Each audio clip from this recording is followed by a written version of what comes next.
وبركاته. الحمد لله الذي أحاط بكل شيء علما وهو على كل شيء قدير وجعل لكل شيء قدرا وأجلا مطابقا لعلمه وحكمته وهو الحكيم الخبير.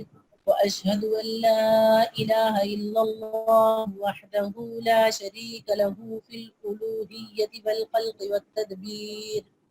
وأشهد أن محمدا عبده ورسوله البشير والنذير والسراج المنير.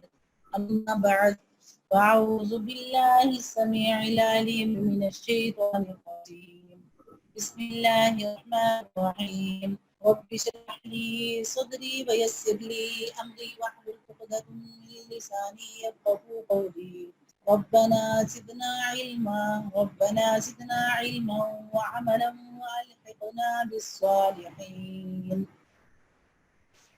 آج ہمارا سبق شروع ہو رہا ہے سورۃ الکہف، آیت مبارکہ نمبر 55۔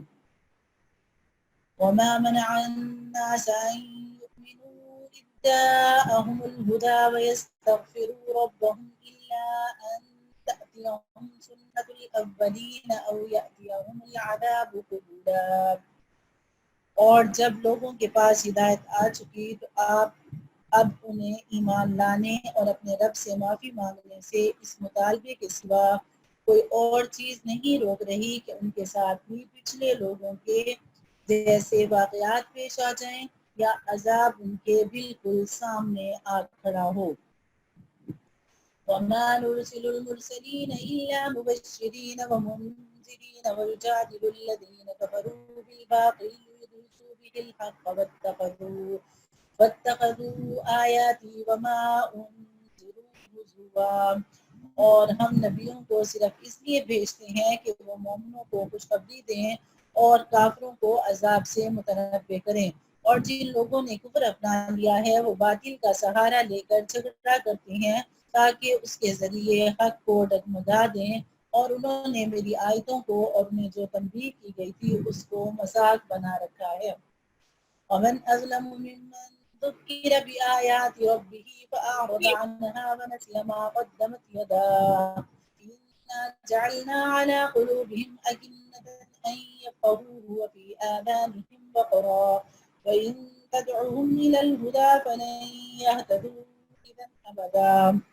اور اس شخص سے بڑھ کر ظالم کون ہوگا جسے اس کے رب کی آیتوں کے حوالے سے نصیحت کی جائے تو وہ ان سے منہ موڑ لے اور اپنے ہاتھوں کے کرتوت کو بلا بیٹھے، یعنی اپنے ہاتھوں سے جو اس نے غلطیاں کی ہیں ان کو بلا بیٹھے۔ حقیقت یہ ہے کہ ہم نے ان لوگوں کے کرتوت کی وجہ سے، یعنی ان لوگوں کی غلطیوں کی وجہ سے ان کے دلوں پر غلاف چڑھا دیے ہیں، جن کی وجہ سے وہ اس قرآن کو نہیں سمجھتے اور ان کے کانوں میں بوجھ ہے۔ اگر تم انہیں ہدایت کی طرف بلاؤ تب بھی وہ صحیح راستے پر ہرگز نہیں آئیں گے۔ وَرَبُّكَ الْغَفُورُ ذُو الرَّحْمَةِ لَوْ يُؤَاخِذُهُم بِمَا كَسَبُوا لَعَجَّلَ لَهُمُ الْعَذَابَ بَل لَّهُم مَّوْعِدٌ لَّن يَجِدُوا مِن دُونِهِ مَوْئِلًا۔ اور تمہارا رب بہت بخشنے والا بڑا رحمت والا ہے، جو کمائی انہوں نے کی ہے اگر وہ اس کی وجہ سے انہیں پکڑنے پر آتا تو ان کو جلد ہی عذاب دے دیتا، لیکن ان کے لیے ایک وقت مقرر ہے جس سے بچنے کے لیے انہیں کوئی پناہ گاہ نہیں ملے گی۔ وَتِلْكَ الْقُرَىٰ أَهْلَكْنَاهُمْ لَمَّا ظَلَمُوا وَجَعَلْنَا لِمَهْلِكِهِم مَّوْعِدًا۔ یہ ساری بستیاں تمہارے سامنے ہیں، جب انہوں نے ظلم کی روش اپنائی یعنی ظلم پر وہ آ گئے تو ہم نے ان کو ہلاک کر ڈالا، اور ان کی ہلاکت کے لیے بھی ہم نے ایک وقت مقرر کیا ہوا تھا۔ وَإِذْ قَالَ مُوسَىٰ لِفَتَاهُ لَا أَبْرَحُ حَتَّىٰ أَبْلُغَ مَجْمَعَ الْبَحْرَيْنِ أَوْ أَمْضِيَ حُقُبًا۔ اور اس وقت کا ذکر سنو جب موسیٰ علیہ السلام نے اپنے نوجوان شاگرد سے کہا تھا کہ میں اس وقت تک اپنا سفر جاری رکھوں گا جب تک دو سمندروں کے ملنے کی جگہ پر نہ پہنچ جاؤں، ورنہ برسوں چلتا رہوں گا۔ فَلَمَّا بَلَغَا مَجْمَعَ بَيْنِهِمَا نَسِيَا حُوتَهُمَا فَاتَّخَذَ سَبِيلَهُ فِي الْبَحْرِ سَرَبًا۔ جب وہ ان کے یعنی ملنے کی جگہ پر پہنچے تو دونوں اپنی مچھلی کو بھول گئے اور اس نے سمندر میں ایک سرنگ کی طرح راستہ بنا لیا۔ حضرت موسیٰ علیہ السلام ایک چٹان پر جا کر سو گئے تھے اور اس دوران وہ مچھلی جو تھیلے کے اندر تھی وہاں سے کھسک کر دریا میں جا گری اور جس جگہ گری وہاں پانی میں سرنگ سی بن گئی جس میں جا کر مچھلی غائب ہو گئی۔ حضرت موسیٰ علیہ السلام اس وقت جاگ رہے تھے اور انہوں نے یہ عجیب واقعہ دیکھا، مگر چونکہ حضرت موسیٰ علیہ السلام سوئے ہوئے تھے اس لیے ان کو جگانا مناسب نہیں سمجھا۔ بعد میں جب حضرت موسیٰ علیہ السلام جاگ کر آگے روانہ ہوئے تو حضرت یوشع علیہ السلام ان کو یہ بات بتانا بھول گئے اور یاد اس وقت آیا جب موسیٰ علیہ السلام نے آگے چل کر ناشتہ مانگا۔ فلما جاوزا قال لفتاه آتنا غداءنا لقد لقينا من سفرنا هذا نصبا۔ پھر جب وہ دونوں آگے نکل گئے تو موسیٰ علیہ السلام نے اپنے نوجوان سے کہا کہ ہمارا ناشتہ لاؤ، سچی بات یہ ہے کہ ہمیں اس سفر میں بڑی تھکاوٹ لاحق ہو گئی ہے۔ ابھی آپ لوگ ترجمہ کرتے جائیں، ساتھ ساتھ جو واقعہ چل رہا ہے وہ میں بتاتی جاؤں گی، آخر میں سے مکمل طور پہ اور آپ کو اجمالی طور پہ بتا دوں گی کہ اس میں کیا تھا، اصل واقعہ جو ہے وہ کیا ہے۔ قال أرأيت إذ أوينا إلى الصخرة فإني نسيت الحوت وما أنسانيه إلا الشيطان أن أذكره واتخذ سبيله في البحر عجبا۔ اس نے کہا بلا بتائے قصہ ہوا جب ہم اس چٹان پر چڑھے تھے تو میں مچھلی کا ذکر کرنا بھول گیا، شیطان کے سوا کوئی نہیں ہے جس نے مجھے اس کا تذکرہ کرنا بلایا ہو، اور اس مچھلی نے تو بڑے عجیب طریقے پر دریا میں اپنی قال ذلك ما كنا نبغي فارتدا على آثارهما قصصا۔ موسیٰ علیہ السلام نے کہا اسی بات کی تو ہمیں تلاش تھی، چنانچہ دونوں اپنے قدموں کے نشان دیکھتے ہوئے واپس لوٹے۔ حضرت موسیٰ علیہ السلام کو یہی علامت بتائی گئی تھی کہ جس جگہ مچھلی گم ہوگی وہیں حضرت خضر علیہ السلام سے ملاقات ہوگی، اس لیے حضرت یوشع علیہ السلام نے تو ڈرتے ڈرتے یہ واقعہ ذکر کیا تھا، لیکن موسیٰ علیہ السلام اسے سن کر خوش ہوئے کہ منزل مقصود کا پتہ چل چکا ہے۔ فوجد عبدا من عبادنا آتيناه رحمة من عندنا وعلمناه من لدنا علما۔ تب انہیں ہمارے بندوں میں سے ایک بندہ ملا جس کو ہم نے اپنی خصوصی رحمت سے نوازا تھا اور خاص اپنی طرف سے ایک علم سکھایا تھا۔ صحیح بخاری شریف کی حدیث کے مطابق حضرت خضر علیہ السلام تھے۔ جب حضرت موسیٰ علیہ السلام اس چٹان کے پاس واپس پہنچے تو وہ وہاں چادر اوڑے ہوئے لیٹے نظر آئے۔ ان کو جس خصوصی علم کے سکھانے کا ذکر فرمایا گیا ہے اس سے مراد تکوینیات کا علم ہے جس کی تشریح اس واقعے کے آخر میں خود آ جائے گی، یعنی وہ باتیں جو ہمیں بظاہر اچھی معلوم نہیں ہوتی، ہمیں سمجھ نہیں آتی، لیکن اللہ تعالیٰ کی طرف سے ان کا فیصلہ ہو چکا ہوتا ہے تو وہ تکوین یعنی ہونے والی چیزیں ہوتی ہیں، لیکن ہمیں ان کے بارے میں کچھ علم نہیں ہوتا اور نہ ہی ہم اپنے علم سے سمجھ سکتے ہیں۔ یہ واقعہ کیوں ہوا؟ اللہ تعالیٰ نے حضرت موسیٰ علیہ السلام کا وہ واقعہ یعنی بیان فرمایا تو حضرت خضر علیہ السلام کے ساتھ پیش آیا۔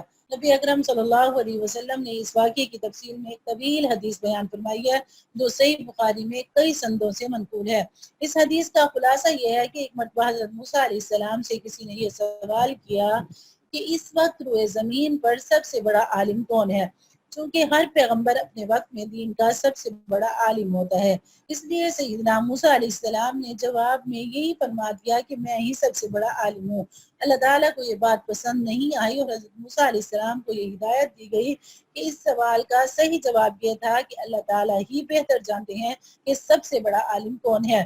نیز اللہ تعالیٰ نے چاہا کہ حضرت موسیٰ علیہ السلام کو علم کے کچھ ایسے گوشوں سے روشناس کروائیں جو ان کی واقفیت کے دائرے سے باہر تھے، چنانچہ انہیں حکم دیا گیا کہ وہ حضرت خضر علیہ السلام کے پاس جائیں۔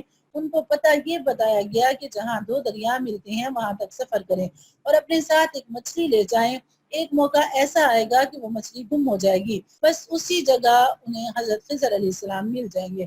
چنانچہ حضرت موسیٰ علیہ السلام اپنے نوجوان شاگرد حضرت یوشع علیہ السلام کو ساتھ لے کر اس سفر پر روانہ ہوئے جو بعد میں خود پیغمبر بننے والے تھے۔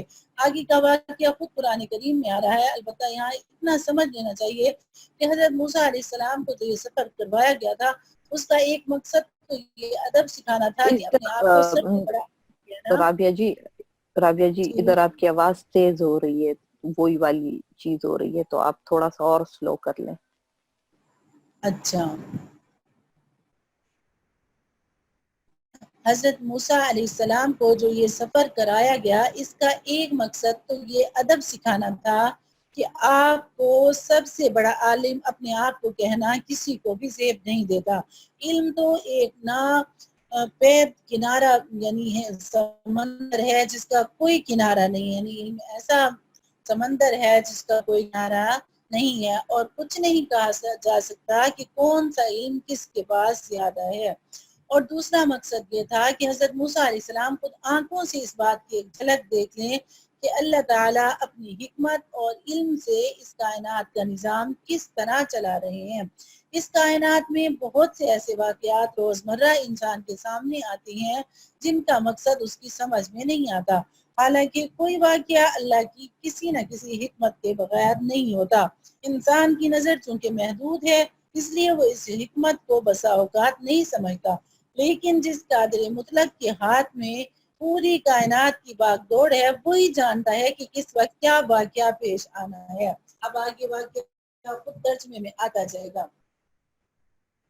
ان کی ملاقات حضرت خضر علیہ السلام سے ہو گئی۔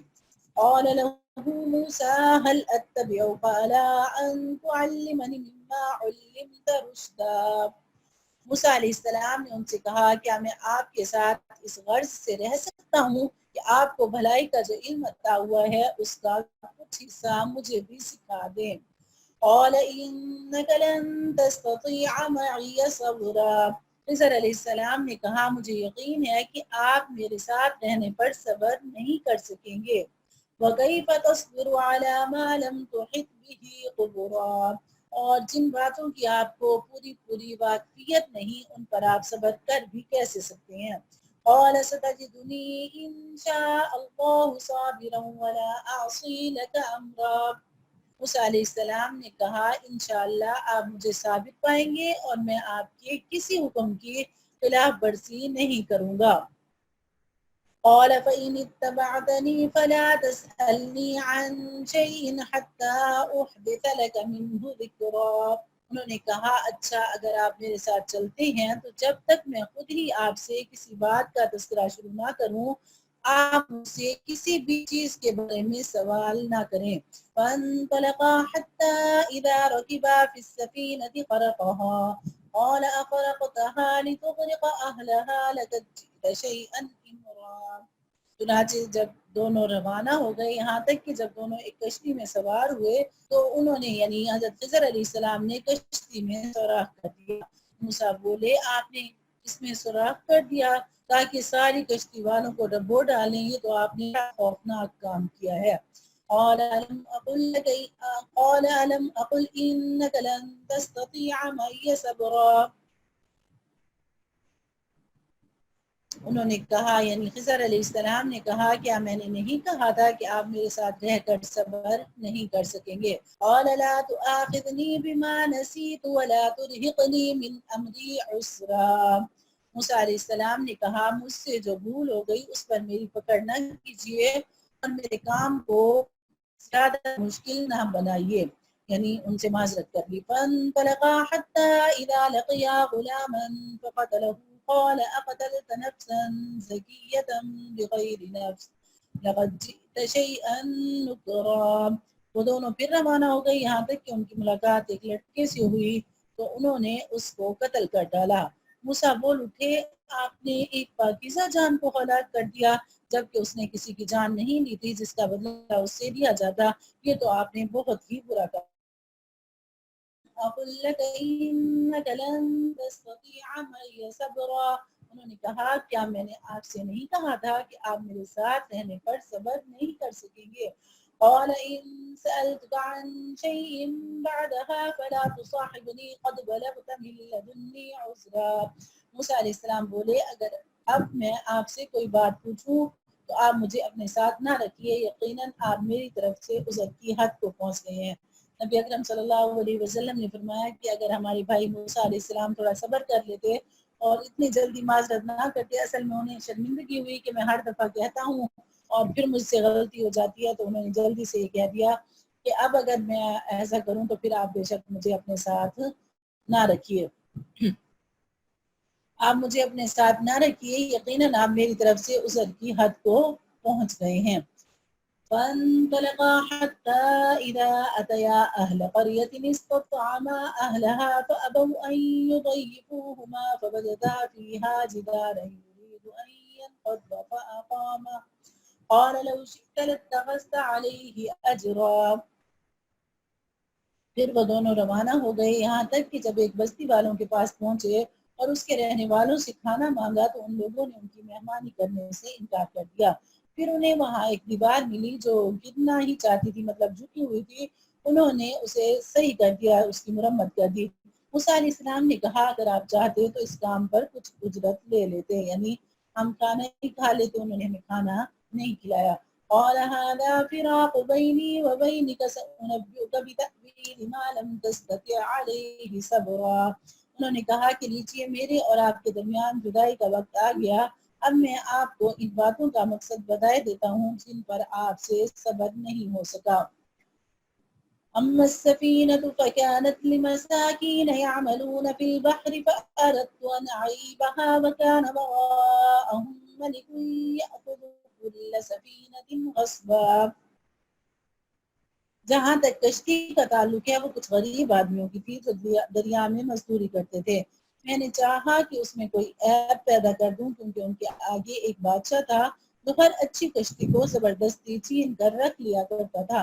وَأَمَّا الْغُلَامُ فَكَانَ أَبَوَاهُ مُؤْمِنَيْنِ فَخَشِينَا أَن يُرْهِقَهُمَا طُغْيَانًا وَكُفْرًا. اور لڑکے کا معاملہ یہ تھا کہ اس کے ماں باپ مومن تھے اور ہمیں اس بات کا اندیشہ تھا کہ یہ لڑکا ان دونوں کو سرکشی اور کفر میں نہ پھنسا دے. فَأَرَدْنَا أَن يُبْدِلَهُمَا رَبُّهُمَا خَيْرًا مِنْهُ زَكَاةً وَأَقْرَبَ رُحْمًا. چنانچہ ہم نے یہ چاہا کہ ان کا رب انہیں اس لڑکے کے بدلے میں ایسی اولاد دے جو پاکیزگی میں بھی اس سے بہتر ہو اور اس نے سلوک میں بھی اس سے بڑی ہوئی ہو. مفسرین نے لکھا ہے کہ پھر اللہ تعالیٰ نے انہیں ایک لڑکی عطا کی تھی اور اس لڑکی سے نبی پیدا ہوئے تھے. وَأَمَّا الْجِدَارُ فَكَانَ لِغُلَامَيْنِ يَتِيمَيْنِ فِي الْمَدِينَةِ وَكَانَ تَحْتَهُ كَنْزٌ لَهُمَا وَكَانَ أَبُوهُمَا صَالِحًا فأراد ربك أن يبلغا أشدهما ويستخرجا كنزهما رحمة من ربك وما فعلته عن أمري ذلك تأويل ما لم تستطع عليه صبرا. اور لیکن یہ دیوار تو وہ اس شہر میں رہنے والے دو یتیم لڑکوں کی تھی اور اس کے نیچے ان کا ایک خزانہ تھا اور ان دونوں کا باپ ایک نیک آدمی تھا. اس لیے آپ کے رب نے یہ چاہا کہ یہ دونوں لڑکے اپنی جوانی کی عمر کو پہنچیں اور اپنا خزانہ نکال لیں. یہ سب کچھ آپ کے رب کی رحمت کی بنا پر ہوا ہے اور میں نے کوئی کام اپنی رائے سے نہیں کیا. یہ مقصد ان باتوں کا تھا جن پر آپ سے صبر نہ ہو سکا. اس سے یہ معلوم ہوا کہ اگر والدین نیک ہوں، والد والدہ، تو بچوں کی زندگی پر اثرات پڑتے ہیں اس چیز کے. اگر وہ زندہ رہیں تب بھی اور اگر وہ اس دنیا میں نہ رہیں تب بھی. یہ دیکھیں کہ وہ والدین تو تھے نہیں، اس دنیا سے چلے گئے، والد چلا گیا، لیکن اس باپ کی نیکی انہیں مل رہی ہے کہ وہ دیوار گر جاتی تو وہ خزانہ جو تھا وہ ظاہر ہو جاتا، لیکن یہ خزانہ ظاہر نہیں ہوا اور انہوں نے اسے چھپا دیا.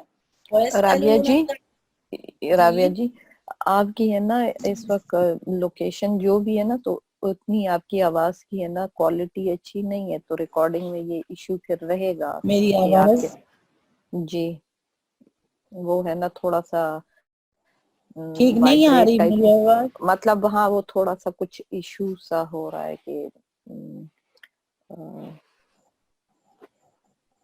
تھوڑا سا یہ مسئلہ مجھے پنکھے لگ رہا کی ہے. وجہ سے ہو رہا ہے یا نہیں پنکھے کی وجہ سے نہیں ہو رہا. وَيَسْأَلُونَكَ عَنْ ذِي الْقَرْنَيْنِ قُلْ سَأَتْلُو عَلَيْكُمْ مِنْهُ ذِكْرًا. اور یہ لوگ آپ سے ذوالقرنین کے بارے میں پوچھتے ہیں، کہہ دیجئے کہ میں ان کا کچھ حال تمہیں پڑھ کر سناتا ہوں. وہی جو انہوں نے 3 سوال کیے تھے تو وہی سوال. إِنَّا مَكَّنَّا لَهُ فِي الْأَرْضِ وَآتَيْنَاهُ مِنْ كُلِّ شَيْءٍ سَبَبًا.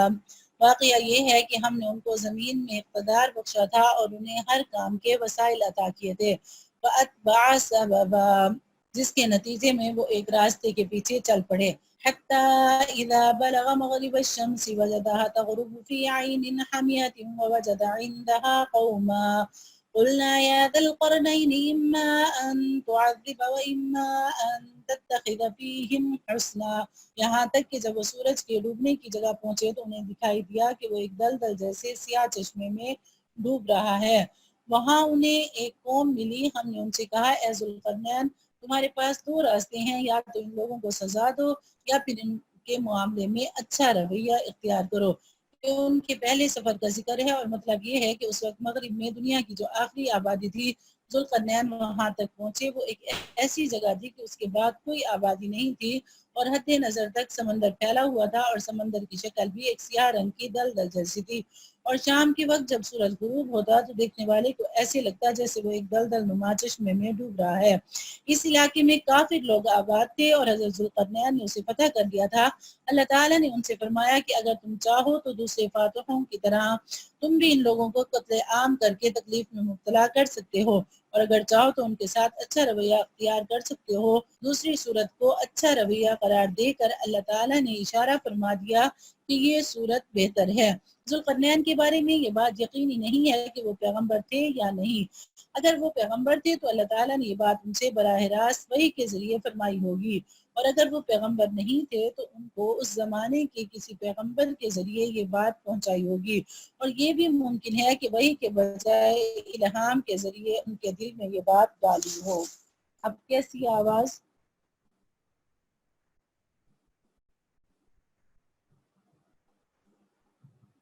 اب سمجھ آ رہی ہے میرے پڑھانے کی؟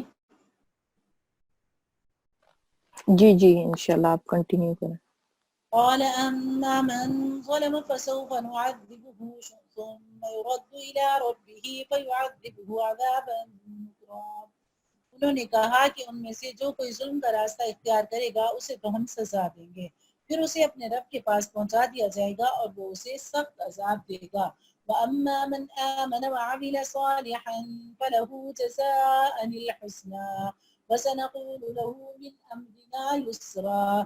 البتہ جو کوئی ایمان لائے گا اور نیک عمل کرے گا تو وہ بدلے کے طور پر اچھے انجام کا مستحق ہوگا، اور ہم بھی اس کو اپنا حکم دیتے وقت آسانی کی بات کہیں گے. ثم اتبع سببا، اس کے بعد وہ ایک اور راستے کے پیچھے چل پڑا.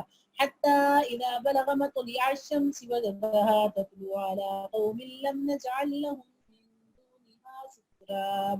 یہاں تک کہ جب وہ سورج کے طلوع ہونے کی جگہ پہنچے تو انہوں نے دیکھا کہ وہ ایک ایسی قوم پر طلوع ہو رہا ہے جسے ہم نے اس کی دھوپ سے بچنے کے لیے کوئی اور مہیا نہیں کی تھی. یہ ذوالقرنین کے دوسرے سفر کا ذکر ہے. اس سفر میں وہ دنیا کی انتہائی مشرقی آبادی تک جا پہنچے تھے.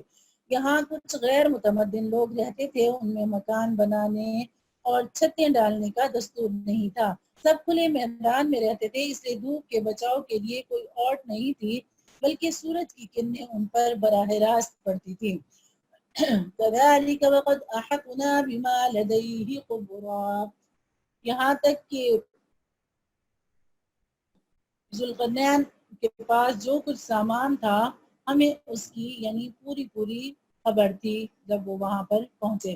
ثم اتبع سببا، پھر وہ ایک اور یعنی اس کے بعد وہ ایک اور راستے کے پیچھے چل پڑے، یعنی مغرب کا سفر بھی کر لیا، مشرق کا سفر بھی کر لیا، پھر وہ ایک اور راستے پر چل پڑے. حتی اذا بلغ بین السدین وجد من دونہما قوما لا یکادون یفقہون حدیثا. یہاں تک کہ جب وہ دو پہاڑوں کے درمیان پہنچے تو انہیں ان پہاڑوں سے پہلے کچھ لوگ ملے جن کے بارے میں ایسے لگتا تھا کہ وہ کوئی بات نہیں سمجھتے. یہ ذوالقرنین کا تیسرا سفر ہے. قرآن کریم نے اس کی سفر کی سمت متعین نہیں فرمائی، لیکن مفسرین کا خیال یہ ہے کہ یہ سفر شمال میں دنیا کی انتہائی آبادی کی طرف ہوا تھا. یہاں کے لوگوں کی زبان بالکل مختلف تھی اور شاید حلیہ بھی ایسا ہو کہ ان میں سمجھ کے آثار نظر نہ آتے ہوں، اور آگے ان سے جو گفتگو ہوئی وہ یا تو کسی ترجمان کے ذریعے ہوئی ہوگی یا پھر اشاروں کے ذریعے ہوئی ہوگی. قالوا يا ذا القرنين إن يأجوج ومأجوج مفسدون في الأرض فهل نجعل لك خرجا على أن تجعل بيننا وبينهم سدا. انہوں نے کہا اے ذوالقرنین، یاجوج اور ماجوج اس زمین میں فساد پھیلانے والے لوگ ہیں، تو کیا ہم آپ کو کچھ مال کی پیشکش کر سکتے ہیں جس کے بدلے آپ ہمارے اور ان کے درمیان کوئی دیوار بنا دیں۔ یاجوج اور ماجوج دو وحشی قبیلے تھے جو ان پہاڑوں کے پیچھے رہتے تھے اور تھوڑے تھوڑے وقفوں سے وہ پہاڑوں کے درمیان درے سے اس علاقے میں آ کر قتل و غارت گری کا بازار گرم کر دیتے تھے۔ علاقے کے لوگ ان سے پریشان رہتے تھے، اس لیے انہوں نے ذوالقرنین کو دیکھا کہ وہ بڑے وسائل کے مالک ہیں تو ان سے درخواست کی کہ پہاڑوں کے درمیان جو درہ ہے اسے ایک دیوار بنا کر بند کر دیں تاکہ یاجوج ماجوج کا راستہ بند ہو جائے اور وہ یہاں آ کر فساد نہ پھیلا سکیں۔ اس کام کے لیے انہوں نے کچھ مال کی بھی پیشکش کی، لیکن حضرت ذوالقرنین نے کوئی معاوضہ لینے سے انکار کر دیا، البتہ یہ کہا کہ تم اپنی افرادی قوت سے میری مدد کرو تو میں یہ دیوار بلا معاوضہ بنا دوں گا، یعنی تم سے کوئی خرچہ، کوئی پیسے، کوئی چندہ، کوئی ٹیکس کچھ نہیں لوں گا۔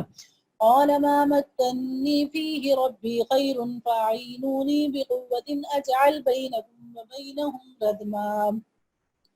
مجھے لوہے کی چادریں لا دو یہاں تک کہ جب انہیں درمیانی خلا کو بھر دوں تو دونوں پہاڑی سروں کو ایک دوسرے سے ملا دیا تو کہا کہ اب آگ دیکھو، یہاں تک کہ جب اس دیوار کو انہوں نے لال انگارہ کر دیا تو کہا پگھلا ہوا تانبا لاؤ، اب میں اس پر وہ انڈے لوں۔ مطلب کیا تھا تو انہوں نے کہا کہ مجھے جو کچھ اللہ تعالیٰ نے دیا ہے وہ میرے پاس مضبوط ہے، یعنی ذوالقرنین نے کہا کہ اللہ تعالیٰ نے مجھے جو اقتدار عطا کیا ہے وہی میرے لیے بہتر ہے، لہٰذا تم لوگ ہاتھ پاؤں کی طاقت سے، جیسے پیچھے کہا کہ مجھے افرادی جو ہے قوت وہ چاہیے، میری مدد کرو تو میں تمہارے اور ان کے درمیان ایک مضبوط دیوار بنا دوں۔ آتونی زبر الحدید حتی اذا ساوا بین الصدفین قال انفقوا حتی اذا جعله نارا قال آتونی افرغ علیہ قطرا۔ مجھے لوہے کی چادریں لا دو یہاں تک کہ جب انہوں نے درمیانی خلا کو یعنی دونوں پہاڑی سروں کو ایک دوسرے سے ملا دیا تو کہا کہ اب آگ دیکھو، یہاں تک کہ جب اس دیوار کو لال انگارہ کر دیا تو کہا کہ پگھلا ہوا تانبا لاؤ، اب میں اس پر اس کو انڈے لوں گا۔ ذوالقرنین نے پہلے لوہے کی بڑی بڑی چادریں پہاڑوں کے درمیان رکھ کر درے کو بند کر دیا، پھر ان چادروں کو آگ سے گرم کر کے ان پر پگھلا ہوا تانبا ڈالا تاکہ وہ چادروں کی درمیانی درزوں میں جا کر بیٹھ جائے، اس طرح یہ دیوار نہایت مضبوط بن گئی۔ وَمَا اسْطَاعُوا أَن يَظْهَرُوهُ وَمَا اسْتَطَاعُوا لَهُ نَقْبًا۔ وہ ایسی دیوار بن گئی کہ یاجوج ماجوج نہ اس پر چڑھنے کی طاقت رکھتے تھے اور نہ اس میں کوئی سوراخ بنا سکتے تھے۔ هَذَا رَحْمَةٌ مِّن رَّبِّي فَإِذَا جَاءَ وَعْدُ رَبِّي جَعَلَهُ دَكَّاءَ وَكَانَ وَعْدُ رَبِّي حَقًّا۔ ذوالقرنین نے کہا کہ یہ میرے رب کی رحمت ہے کہ اس نے ایسی دیوار بنانے کی توفیق دی، پھر میرے رب نے جس وقت کا وعدہ کیا ہے جب وہ آئے گا تو وہ اس دیوار کو ڈھا کر زمین کے برابر کر دے گا، اور میرے رب کا وعدہ سچا ہے۔ وَتَرَكْنَا بَعْضَهُمْ يَوْمَئِذٍ يَمُوجُ فِي بَعْضٍ وَنُفِخَ فِي الصُّورِ فَجَمَعْنَاهُمْ جَمْعًا۔ اور اس دن ہم ان کی یہ حالت کر دیں گے کہ وہ موجوں کی طرح ایک دوسرے سے ٹکرا رہے ہوں گے، اور سور پھونکا جائے گا تو ہم سب کو ایک ساتھ جمع کر لیں گے۔ اس سے مراد یاجوج ماجوج کا وہ ریلا بھی ہو سکتا ہے جو قیامت کے قریب نکلے گا، اور مطلب یہ ہے کہ جب وہ قیامت کے قریب نکلیں گے تو ایک غیر منظم بھیڑ کی شکل میں نکلیں گے اور موجوں کی طرح ایک دوسرے سے ٹکرا رہے ہوں گے، اور یہ بھی ممکن ہے کہ قیامت کے وقت عام لوگوں کی بدحواسی کا بیان ہو کہ قیامت کے ہولناک مناظر دیکھ کر لوگ بدحواسی میں ایک دوسرے سے ٹکرا رہے ہوں گے۔ وَعَرَضْنَا جَهَنَّمَ يَوْمَئِذٍ لِلْكَافِرِينَ عَرْضًا۔ اور اس دن ہم ان کی یہ حالت کر دیں گے، پھر وہ پچھلا یادہ کر رہی ہوں، اور اس دن ہم ان کی یہ حالت کر دیں گے کہ وہ موجوں کی طرح ایک دوسرے سے ٹکرا رہے ہوں گے، اور سور پھونکا جائے گا تو ہم سب کو ایک ساتھ جمع کر لیں گے، اور اس دن ہم جہنم کو ان کافروں کے سامنے کھلی آنکھوں لے آئیں گے، یعنی وہ اپنی آنکھوں سے دیکھ رہے ہوں گے۔ الذين كانت أعينهم في غطاء عن ذكري وكانوا لا يستطيعون سمعا، جن کی آنکھوں پر دنیا میں میری نصیحت کی طرف سے پردہ پڑا ہوا تھا اور جو سننے کی صلاحیت نہیں رکھتے تھے۔ أفحسب الذين كفروا أن يتخذوا عبادي من دوني أولياء